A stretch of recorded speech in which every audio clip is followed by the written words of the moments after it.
All right, welcome to Conversations from the Couch.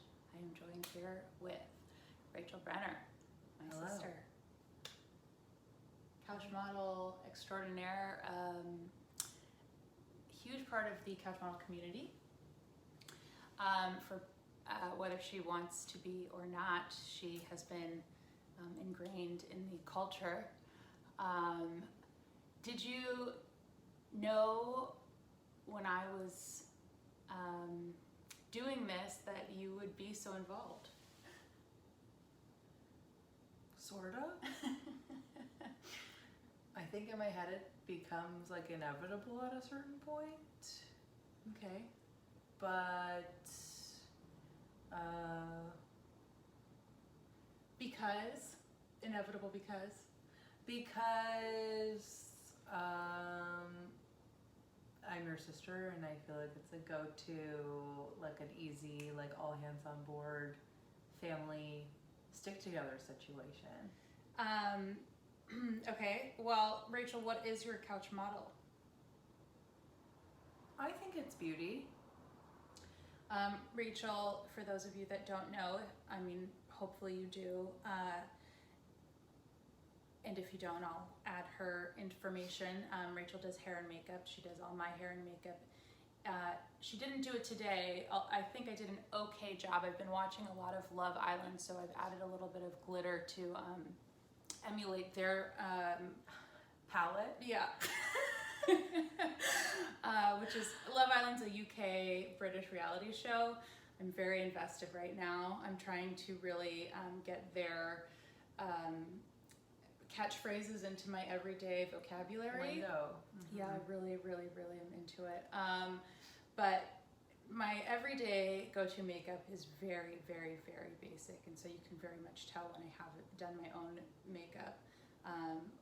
When you do my hair and makeup, it's lifted, elevated. A little elevated. Yeah. So any photo shoot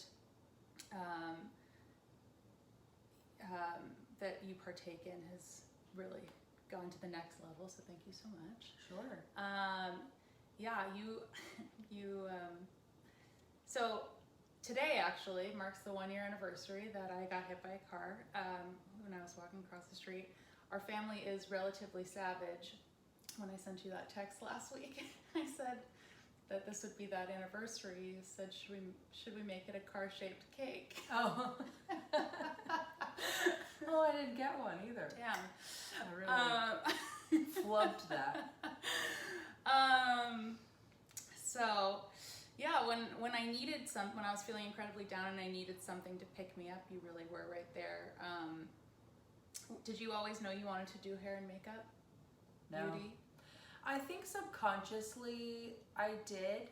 I think throughout my life I always enjoyed the creativity that I now, as someone who does it regularly, like enjoy. And I think that when I had a place where I was sort of lost and I kind of like didn't know where to go with it, I think that just really gravitated itself to me. And the people around me were sort of involved and it just worked itself out. But throughout my life, I've just noticed that I think mom has even said, you know, like you always wanted to be a shampoo girl and stuff like that. So I think, yeah, and I think I've always like, you know, when we were kids, I was really creative and always like, you know, you tell stories and play games and stuff, and mine were always very elaborate and like descriptive and detailed and to like characters that I wanted to be or play or things like that. And I think like the way their hair looked and their makeup looked, if I knew it or not at the time, you know, like and it's interesting coming from like this household that there wasn't a lot of makeup in. Our mom still has the same hair dryer from like the 80s. Yeah. And it's like, I think where we grew up in the restaurants, specifically in Hollywood, had a lot of influence on that as well. So I think it was a combination of just being around people that, whether I knew it at the time or not, were just very influential. And it kind of just like stuck. And when I first started, I was like, I've had moments where I was like, I'm gonna be a nurse. Like, I don't want to do this. And then, like, stuck with it and kept on it, and just like, it's not easy at the same time, because I think what happens in my brain doesn't always get executed, and I think I like try to show it as much as possible, but it doesn't always. I can't draw, so it, like I try to make it look as good as I think it should. It's so interesting that you say you can't draw, because you're clearly like painting a face, you know? Yeah, it's weird, and I have this conversation with other people sometimes, because they're like, oh, you must be so artistic, and I go, no, like I can draw a tree, but they're usually like dead trees, and I like am not, like I never, like if I was like, oh, this rose, you know, I could never duplicate it the way it still looks like this cartoony sort of like bullshit. And I want it to be so artistic and beautiful, and I'm like, squiggly line, and then when I'm doing makeup, I'm like, you know, it's like, I think it's a whole other thing. I also said this recently to a friend of mine, being a hairstylist first that does makeup as opposed to a makeup artist who does hair, we think very differently. We approach faces and hair very differently. Being somebody who does hair first, I realized, you know, like being a colorist, I scientifically am looking at, you know, textures and colors and you know, undertones and things. And I think that really helps when I'm looking at makeup to sort of switch my brain back and forth, where makeup artists generally just learned makeup and are doing hair because sometimes you just have to, and you train yourself that way. So they're not looking at hair as like the final product, they're just looking at it because they have to, where like I notice that I'm looking at it as a whole, and not to discredit either one of us, I'm not trying to say that, it's just like, it's just very different. So when you go into coloring a face as opposed to coloring a hair, you're still looking at all of those, you know, attributes, the undertones, the, you know, the like under eye and the eye color and the eyebrow color and stuff. So I don't know, it's such a weird. Do you ever have anxiety about, because your creative outlet is also your job, do you ever get anxiety from the job, or do you still get relief because it is your creative outlet? It depends, I think. Sometimes it's case per case. I honestly think that when I do a lot of weddings, and those are high stress, high energy experiences, for lack of better words, they tend to be just a little more go than if I'm on a set or if I'm on at the salon or things like that. Like at the salon, I think I have a structured sort of formula, if you will, that I stick to every time for what I'm going to do. For each person, you can't really like stray too far out of, you know, like cutting a cutting pattern or a color pattern. But I think the only anxiety I tend to get is like wedding day timelines tend to be really, really crazy and stressful, and you're dealing with somebody who is freaking out, or if they're not like physically freaking out, somebody's freaking out, and you have to be cool and calm and collected. And I honestly think that I trained myself to sort of have a poker face even if I'm internally like having a meltdown. Yeah. Or, you know, like our family, we suffer from migraines. I have to show up and show out, and I can't be the person who's like, I don't feel good. sorry, today's Yeah. your wedding day, but I'm gonna go hang out like Yeah. in the bathroom. Like Yeah. you gotta just have to pull it together, and Need it's the tile floor. it's not about me. Like Yeah. that's the other thing. It's like I have to just kind of I think have to put my anxiety aside, and I've trained it, honestly, which I don't think is easy, and I don't think is something that should be normal. Mm-hmm. I just think that I've managed to kind of hone it for certain situations. Sure. What has been your favorite couch model shoot that we've done?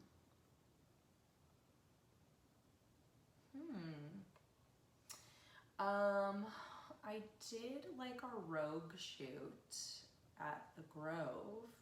That was kind of fun. Mm-hmm. And I think makeup-wise, this last one we did with the Have Couch Will Travel was kind of it was experimental, and That glitter really got everywhere. it really expanded. Everywhere but your face.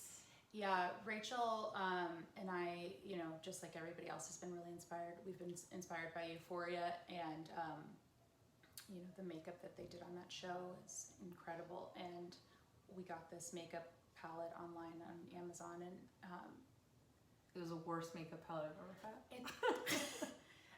can you explain? It's like, It was a cream base. Glitter is usually just like its own entity, and like is just sticky in real life, but like in a different capacity. And this was a cream base, which was supposed to be something that was really like malleable and easy to like apply. yeah. And it was absolutely not that. And it pretty much just kind of stuck to whatever you put it on, Yeah. except for the eyelid that I was trying to actually put it on. It was a bit of a mess, and Yeah, I went out later that evening to a show, and Molly Kaplan, our dad's partner's daughter, was like, well, you look the strangest I've ever seen you. by the way, Yeah, I was wearing the weirdest outfit plus this makeup, and I was like, yeah, it was very mermaid-ish on top of it being, I mean, I think it was not a regular everyday look regardless of the glitter. Yeah. So it definitely didn't help. Yeah. Okay. Can you tell me about your couch? This was given to me. Mm-hmm. I had like a really terrible futon that I had bought like in a like I need a couch thing, because when I was, this is like a really weird story, but I've always been obsessed with the dinner party scene of Bridget Jones' Diary, and so I've always tried to live my life like as.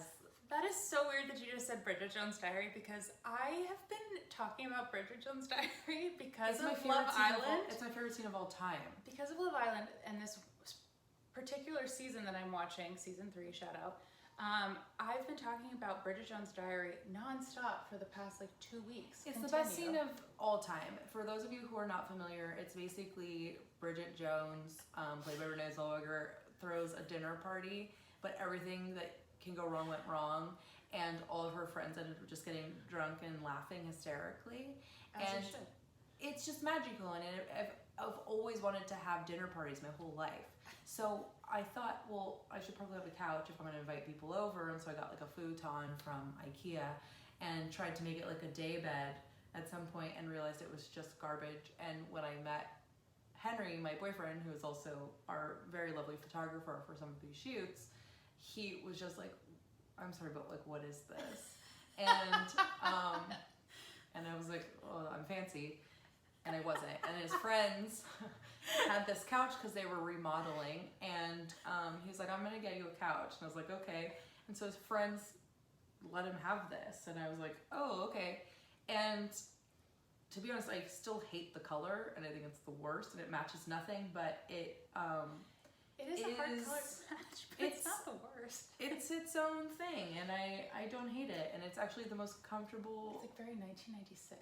It is, and these are from the daybed, so I didn't know what to do because I had all these multicolored pillows because I was anticipating, like, you know, Morocco, and I clearly didn't anticipate far enough into the future that I wouldn't keep this thing. Yeah. So I kept them with this, and I just realized, you know, sometimes you gotta live past it and mix and match. But it honestly has been one of the most comfortable couches I've ever owned, and it's very inviting in a weird way. Like, once you sit on it, you kind of don't expect to be as comfortable as it is, or, you know, the aesthetic of it to me is a little stuffy, but once I sat on it, I was like, oh, this is kind of magical, and I fall asleep on this constantly. Oh, nice. So it's a great napping couch.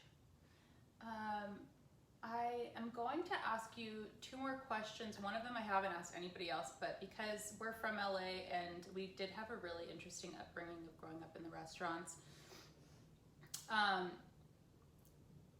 And you specifically had like a very, or I guess we did. We had a really Different. well, different upbringing where, like, I like to tell this story of us getting out of the car for one of my birthdays. I was living in New York at the time, but I was visiting, and we got out of the car, and we hear this voice, and he goes, Leslie Brenner, and it was Wolfie, the homeless man. Homeless guy that lived next to the trash can behind the restaurant. And you know, we knew everybody in the community. Yeah. From the homeless man to, you know, various, you know, really famous interesting people, creative people, famous people. Yeah. But what would you say is like your most, someone once said the Brenner girls have a lot of access. What would you say is like your most like access-y, like Hollywood story? Like most Hollywood story? Yeah. Well, the story to like sort of sub add to the like access question and just growing up in Hollywood and having such a weird life, I always tell people the most interesting thing is like, I remember all of the like hot spots that are now like Hollywood and Highland and stuff that had nothing there when we were kids, and you know, watching movies and stuff about like past Hollywood and being like, oh yeah, I remember those things. I think the story that I personally think of is I was 20 years old in Vegas with a friend, and her brother was an actor, and he was friends with all those people from that 70s show, and we went to like Tao or something, and it was like very popular at the time, and Lindsay Lohan had no tattoos and wasn't the way that everyone thought she was, and she grabbed my arms. I think I had like 3 at the time, and was like, oh my god, we should get tattoos together. And I was like, okay. And I had seen The Parent Trap, so I knew who she was. Did you get a tattoo with her? No, she was like, get my number, and then like never got her number. And she was dating Wilmer Valderrama at the time, and he was like very overprotective and was just like, what are you talking about? And I was like, I didn't do this. And the next thing I know, I'm standing in the middle of a dance floor with Paris Hilton and Nicole Richie and Nikki Hilton, and Laura Prepon and I are having a conversation about just like how weird this is. After I had dinner with Vanessa, the one that married Nick Lachey. Vanessa Lachey. Oh, so Vanessa Lachey. They got married. And Kelly Slater's having a conversation with me about my bat tattoo. And I was like, this is just like weirdly normal at the same time. And then at some point too, Tara Reid like fell in the pool because she was so drunk. Like, it was just like cash. And it was the same trip. There was this crazy news story that happened before like TMZ got really big. And it was that Paris Hilton had lost her dog. Tinkerbell. It was that same trip she lost her dog. And I was sitting there by the pool talking to some skateboarder guy who we were all standing there talking. She's like, I can't find Tinkerbell. And she's like coming over to us, like trying to find her dog. And we're like, what a 2000s story. Ultimate 2000s story. Yeah, and I later ran into her at some point at like, you know, the Roxy and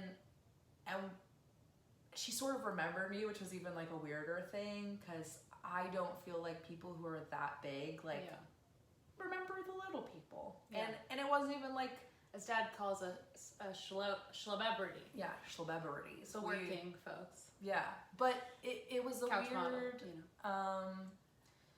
weird story, and it was a weird experience, and it was like almost so normal at the same time. Okay, and then lastly, so I always try and get people to like say a funny story that either happened about us. Dad said he loves when we tell stories that are funny about him, and I was like, no, you don't. No, you don't. So I'm going to say, tell your favorite story about us laughing at Dad. Easy. Which is? Which one do you think it is? I'm freaking out. I'm freaking out. Best dad story ever was we were looking for an Italian restaurant in Franklin, Tennessee, and oh, it was San Diego, I think, because it wasn't at Samantha's wedding. I don't know, actually. We were It was a somewhere family with event. family looking for an Italian restaurant, and I always joke with my dad because he gets so flustered but doesn't like to admit that he gets flustered. And so I jokingly say to him, stop freaking out. And he now says it to me all the time. And I was like, Dad, are you freaking out? He's like, no, I'm not freaking out. And he sees an Olive Garden. He goes, oh no, oh no. And I was like, okay. And he goes, I am freaking out. I am freaking out. And he realized we turned around to park behind. He thought he had invited 20 family members to the Olive Garden, which, like, shout out Olive Garden. We Right. love those breadsticks.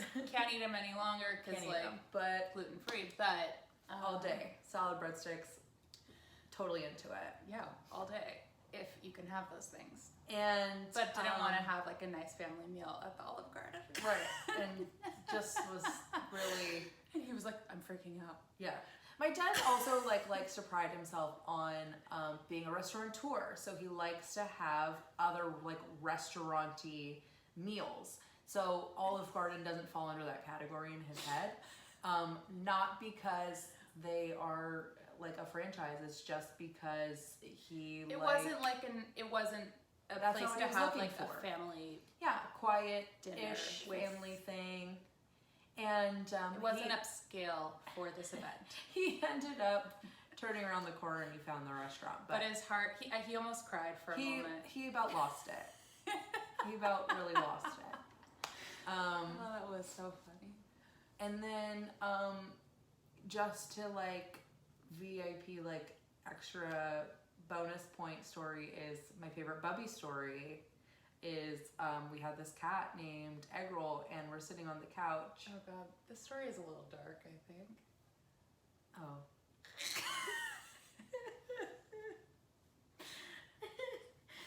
Never mind. We've come so far.